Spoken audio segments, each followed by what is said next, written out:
వేడి అన్నం అండ్ తొంకాయ కూర.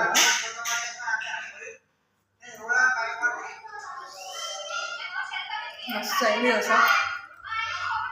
ఎట్లయితుందేమో అనుకున్నా. ఇందులో అసలు ఉల్లిగడ్డలు వేయలేదు, వంకాయ మసాలా ఉందా, ఎట్లయిందో చూడాలా.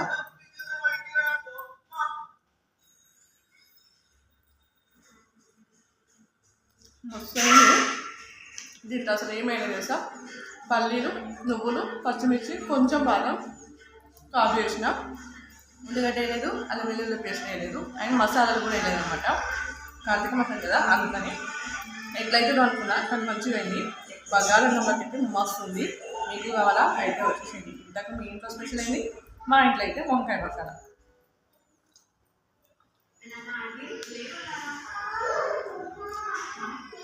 చాలా టేస్ట్గా వండినా. మొన్న అమ్మ వండింది కానీ సెట్ కాలేదు. రూపమ్మ కూడా వండింది, అమ్మ ఎందుకు వండరాదు మమ్మీ అని. అందుకని వాళ్ళకి వండినా. మొన్న బిడ్డ వచ్చినాక ఎట్లుంది అని అంటారో తెలియాలి. నాకైతే మంచిగా ఉంది. మీకు కావాలా అయితే వచ్చేసేయండి. వీడియో నచ్చితే లైక్ చేయండి, షేర్ చేయండి, సబ్స్క్రైబ్ చేసుకోవడం అసలు మర్చిపోండి. Thank you, bye.